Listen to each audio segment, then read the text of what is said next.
Hello, my name is Dr. Bertrina Olivia West Amati, and you are watching Dr.O After Dark. Hey y'all, hey, this is Dr. O here for another episode of Dr.O After Dark. And tonight I am joined by my boy, Grammy nominated father, artist, producer, and host, Sick Flow. What up, y'all? Thank you so much for joining us on tonight. Had to be here. Good. It was a calling on my life. It just happened. You know what I mean? It was like, this is where you're supposed to be. All right. So, boom. So let's get into it then. Let's go.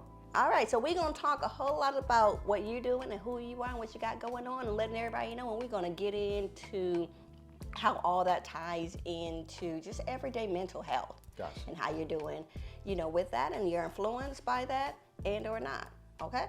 So let's go ahead and get into you telling us, everybody, who is Sick Flow? Ooh, Sick Flow. I should say the streets call me legend. I've been around for a minute, for a long time. The streets call him legend, y'all. I've been an artist, like a rapper, a producer. Started back in early 2000s. Okay. But my pen hit the paper like in the 90s. Okay. So I started getting, like I knew what I was doing by 2000s.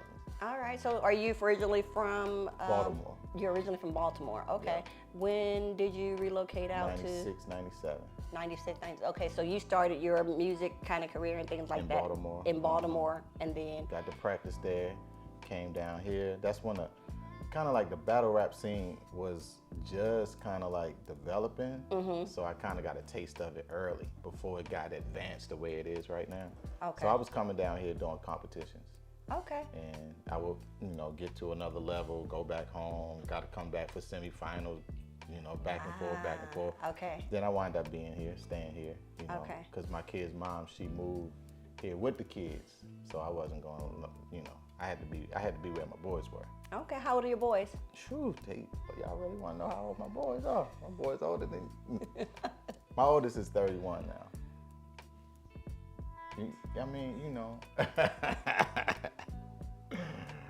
Yeah. So I was trying to do the math in my head, like from the 90s and 2000s and stuff like that, but I was not prepared for I got a 31 year old. Yeah. Okay. And the others? We looking at 28 and 25, Okay. They up there. They up Now They grown. y'all see father here. They grown. Y'all see father here. Sick Flow, educated, grown man. But he got a lady. So y'all see out his DM, but them boys, they old enough. Now they single, that 31-year-old. I mean, as they say, the apple don't fall too far from the tree. So You see the oldest he gonna have, his girl right there all the time. She on tour with him. X-nay on the oldest. Maybe y'all may have two more. Look, maybe. The middle one, he travels with his girl too. They in a group called the Lions Den. The Lions Den. Yeah, they nice. Like they real nice. Like they rap and dance. Oh, okay. That sounded something sensual though. I thought it was like the Lions Den. But well, he's a Leo, so he puts a lot of emphasis on. Got it on Leo. Okay. Rap dance. Yeah. So shout out to the boys. And what's baby boy doing? No, so the other is a girl, and she's a teacher. I'm sorry. She's a teacher. I thought it said three sons, but she she's a teaches teacher. at a private school, for like nursery private school. Okay. Is she single? She loves the kids. I don't even want or her dude. We don't want to get to talking about See, that's a whole nother story because now it's switched from talking about the boys and they ladies. Now it goes from father talking about my daughter. Y'all can't find her online anyway. She don't even go online like that. Even if she did, he wouldn't let her. He wouldn't let, he's the gatekeeper for his daughter. Yeah. Mm-hmm. Yeah. So tell us about this Grammy that she got nominated for. So I was working on a project long ago with a crew of people. I remember Mr. Danny Wilson asked me to be on a project with Curtis Blow. Okay. And that particular project got nominated for a Grammy, and I found out about it so many years later. I was just out doing photography because I do photography as well. And I'm shooting, you know, and the guy comes up, he's like, Flo, hey man, I meant to tell you, you know, did you know that you were nominated for a Grammy? I'm like puzzled, like really? Well, I'm just finding out about this like 5-6 years later. Wow. Because I would have been using that on my resume. Yeah, you know, Grammy nominated. You know, but You can use it now. I use it now. Yeah, yeah. But with Curtis Blow. Curtis Blow, I've worked with a lot of the legends from Curtis Blow to Kid and Play. I'm currently working with Onyx, Fredro Starr, and Sticky Fingers. I've been on their last 6 albums. Okay. Man, like Onyx, like from like Salt and Pepper. Like if I take my hat that off, was then you'll be that like, was oh, like Onyx. You know what I'm saying? Okay, okay. face You bald speaking head. you speaking my. That's back in my generation. Hey, These new folks, they don't know nothing about Onyx. Yeah, I'm a part of the crew. Okay. Yeah. All right. So tell me, what maybe are some of the challenges that you may have seen or even struggled with in just being in this environment, in this music industry? I know when we look in a lot of the arts and entertainment, we can look at now and we can, I was talking to a colleague not too long ago about Tyrese and the episode on the Breakfast Club and how he, was going through with his mental health issues. And then we can look at and we can talk about Kanye and, his mental health issues. And there's a plethora of, people that we see struggling and or not, from Nicki Minaj and her husband to whatever else, the case may be. And these are just the ones that are things that we know about or are exposed to. Can you share, maybe some of your experiences? I think my biggest struggle in the beginning was being a father and being an artist. Okay. Because I'm chasing a dream, and it's like, but I have these children here. So it was kind of like, how do I balance that out? So that was a big struggle for me because I had to move around a whole lot. The beginning, I took them with me to everything. Wow. But then as I started to progress and get more popular and get more bookings, I was gone. Like, we literally was booked 250 something days out of a year for 7 years. So I wasn't around, in the beginning, when they were growing 2, 3, 4 years old. But when school and they got need stability and everything else like that, then it got tough. It got tough because what it looks like when you're, especially with, during that season, there was a divorce. So, and that was by me really running after this dream and this purpose. Like, I can't shake my purpose. Got it. So it was like, well, what are you going to choose? So it's looking like, hey, I chose this over that. And that's how my kids growing up was like, oh, what's up with that? You know what I mean? Okay. Like, but it was something that I couldn't break away from. It's like I had to follow this thing because it was pulling me and pulling me and pulling me. And in the way I thought, I'll always be able to swing back around to them, not knowing being absent was hurting them a lot. So I don't think until like these past couple of years, we've all bonded and gotten closer. Everything that we can do to make sure we spend holidays together, birthdays together, things like that. We push to make sure that that's something that we do, because that's therapeutic for all of us to be around each other, and continue to build family. Okay. It was difficult though. Yeah. Do you and your children, do you guys kind of talk about that now? We get like together. How that impacted them, or what their experience was like without them having you around? It's in spurts, and it's always individually. You know what I mean? Like, I could be with the oldest and we could just be riding to the airport and we'll talk. I could be with the middle and we talk a lot, about everything. And then with my baby girl, she's pretty spoiled, so it's kind of different with her because she feels like I want all the attention, Understood. But we talk about it. We've had a couple of family, let us all get together. Yeah. But because everybody's so gone, it only happens on holidays now.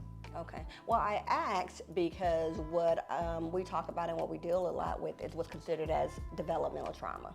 And these are things that happen during our developmental stages that we often, maybe as adults, maybe as an age now, that you may have negated the impact on how it affected you as a child.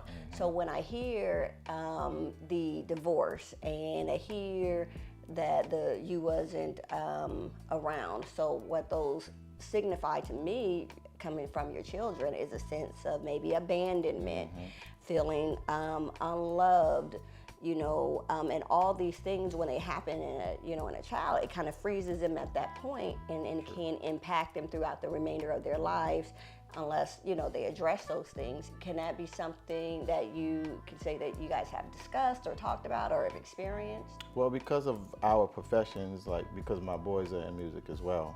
My oldest, he has a therapist. Okay. And my middle, more like his therapist. You know what I mean? Yeah. And I've always been around I've literally been around a plethora of some of the greatest men and women in the world. Some of the top leaders. So I never had to run to have a therapist because I'm around some wise people. I've always been around wise counsel. So, and I would get called to sit with people. Like, for instance, one day I just wind up being on a set, kind of like how this happened. And I meet Miles Monroe before he passed. Oh, wow. So I'm sitting with Dr. Miles Monroe, and he's just like pouring into me because he's looking at me like, well, this isn't by chance that you're sitting with me today. And it's just us. Yeah. He put his phone on silent. Once somebody called him, he was like, hey, I'm in a meeting. Oh my God. And he just poured into me. So it's like I've always been in situations like that from Dr. Miles Monroe. Play from Kid and Play is one of my closest friends. He's like, so you gonna get play on Dr.O After Dark? Oh yeah, definitely. I'll send the shout, so you can make it. You gotta sit. He's a very wise guy, So I've always been around people that have been like very influential in my walking and my music career and all of that. So I didn't have to venture out to say, hey, I need help from somebody. Because music has been very therapeutic to me. I can go somewhere, sit, listen to music, go watch a movie, and I'll walk out with a whole different perspective. So it's just my makeup that helps me to be able to move the way that I move. And I haven't really personally been through a lot of trauma, I say, outside of, having the thoughts of, man, I wish I was there all of those years for them when I was going here and going there. And if I could, you know what I mean? So now it's like I'm more available at any time. It's like it doesn't matter if I'm super busy now. And if one of them call, I'm picking the phone up. You know what I mean? So it's just different. But I know my oldest, he's shared with me, how close he is with his therapist and how his therapist helped him. And he does a lot of things for, the community with mental health and everything. He has, I can't remember, it's a thing called Mindset on iTunes, I believe. And you could actually go and listen to, some of the things that he's, been through and how he's come out of it. Oh, wow. Yeah. Okay. So we needed, what's your son's name, oldest again? Black, and it's 6LACK. Black, we need you on Dr.O After Dark as well. So come on, your daddy said you need to be here. You and your lady, because we ain't gonna forget her, because we know she don't go nowhere without you. So no, definitely. But one of the things that you did raise up that I want to kind of get back to is that for you, music is your therapy. I find that to be the fact for a lot of us. In fact, one of the things that my clients know about me is that Dr.O always gonna tie something back into music. I have this one client who was telling me about, they had a multiple personality disorder and how they felt like, they would get trapped by trauma and, it would come up and it would be like trauma time. So trauma time, hammer time. Right. What that rain, that's all I heard. I was right. Trauma time, don't stop, trauma time. So every time we had an episode, she was like, don't stop, trauma time. And she's like a 20-year-old, don't know nothing really about hammer. There's another time where we're, talking with the client and you know, he was struggling with something. I said, you know what this sounds like? It sounds like you, you know, it sounds like Control. And I'm in the session and he Wow, yeah, that's a music hit. Control. That's a music hit He's right like, there. no, did you just pull out Jan? And yes, Right. so they know that, you know, between my TikTok, the dancing doc, y'all check it out, music is always a part. Mm-hmm. So tell me, what would be on your mental health playlist? First person outside of my children, you know, and it's not like I'm biased, you know what I mean? But you know, I always have Black and I-47 on my, you know, on my playlist. Just hearing them and knowing that they are a part of me does a lot for me. Okay. But other voices and other tones and frequencies, one of the tops, I would say Tim's and Coffee. I love their tones. You know, I'm a huge, like, I'm big into the reggae and dance hall. Tim's voice, I used to go to sleep listening to Tim's voice. Wow. You know, Tim's, Coffee. I have a friend, his name is T. Hattie. He's cousin to Dietrich Haddon. Okay. T. Hattie is another one, like those frequencies, like Janae Aiko. Another one, because she's so deep. Like, I don't think a lot of people really know what level she's on, but a lot of artists, you know, get their whole flavor from Janae. They do, I believe so. And they don't even give her props like that. But then if I'm switching over and I just need to, you know, hear something a little bit, you know, get me in that let me go work out type of mode, then I'm still a huge Busta fan, you know, because Busta don't get old to me. You know, he stays in the pocket no matter, you know, how. He don't age either. Yeah, Have you? yeah. I mean, a lot of the legends just don't. I mean, they don't. I need some of the water that LL and Busta and Missy. I seen a clip with Missy the other day, and I'm like, who is Right, this? right, looking good, right? Jeez. Looking younger.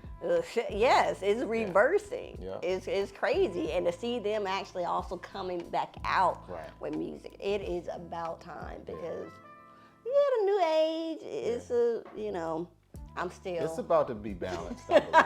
It's about to be balanced. That's it. That's all I need is just a little balance. bit of balance. But sometimes they be talking about people, and I be like, who? What? Right, yeah. Who's that? It's about to be balanced. Some red person done did something about some song. You know, that no don't have nothing to shade do on with none of the nothing. new artists. It's just not. I'm still old school. I listen to the way that I know things is for the most is if I'm driving in my car and I'm listening to the radio.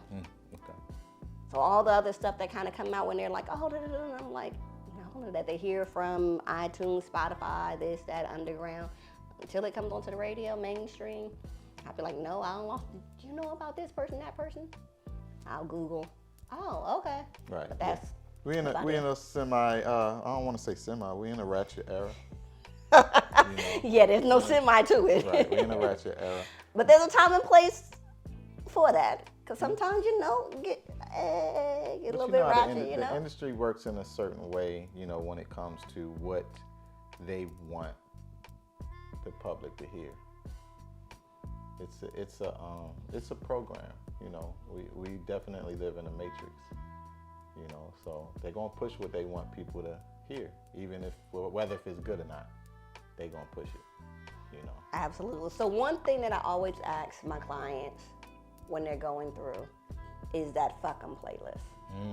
That playlist that helps you get through that mental health day that you're struggling when you like, mine is fuck them mother niggas, I'm down for my niggas, fuck them mother You already know I'm gonna put some Onyx on. You know, bitch better have my money. You know, all of them are on my fuck 'em playlist. So Go back to some X, put some X on there. yeah, you know what I'm saying? number one, yes. Yeah, I mean, those some classics right there. I was the other day just all of a sudden in my mind, I just started, y'all gonna make me lose my mind. I'm like, word, where that come from?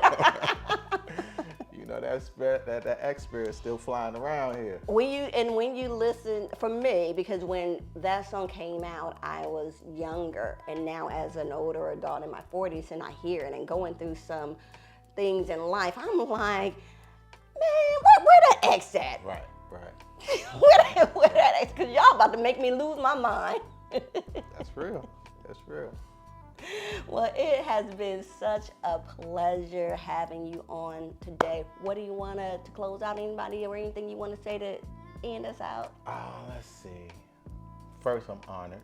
I'm honored. I'm thankful for the invite. Very grateful. I am going to be, just basking in this, the presence of this opportunity. I do have an album coming out. It's coming soon. A product of 1252. It's going to be accompanied with a documentary and a book. Oh, so, wow. And when do we have a release date yet? December is going to be the music part. Okay. Summertime will be the book part. Okay. And then towards the end of the year, the documentary. Okay, and give us the name of that again. A product of 1252. A product of 1252. Yeah. Ooh. I grew up. The place was a townhome, 1252 Kitmore Road, and people always I used to hear, you're a product of your environment. I learned everything about hip hop at 1252. I learned everything about just being, the person that I am. Just from my parents to the neighborhood. So I grabbed everything from that, and maneuvered through life without seeing what I saw, because just being alive right now and coming from Baltimore is like a good thing. No, exactly. And we didn't even, I would love to have you back once, maybe once you get the book out and things like that, because that is another whole aspect that I wanted to get into. Time does not permit, but as we're talking about and getting into like developmental trauma and things like that, come on now, we know what it's like in Baltimore, unless you were raised in the Baltimore. No, most of us. It's a different. There's a whole lot of difference. And so when we talk about low socioeconomic status, poverty, crime, all these things, a lot of them that influence music and hip hop. Right. But how is that impacting us in a traumatic way, and how it shapes how we view the world and life and things like that. So y'all make sure that y'all check him out. Check out that album. Check out Black. 47. And we out here. The Lion's Den. Check out The Boys. Y'all get your little child in the preschool with the daughter. With his daughter, we're gonna support all the family. All right. So thank you so much again. Where is your social media where they can find you and follow you? Sick Flow 100 Mad. Is no W on the flow. SICKFLO 100 MAD. That's that Onyx umbrella. 100 Mad. So I'm out here, y'all. Y'all can follow me. You can find me. Just Google Sick Flow. You'll find me. I'm all over. Google me, B. That's what he said. Google me. That's right.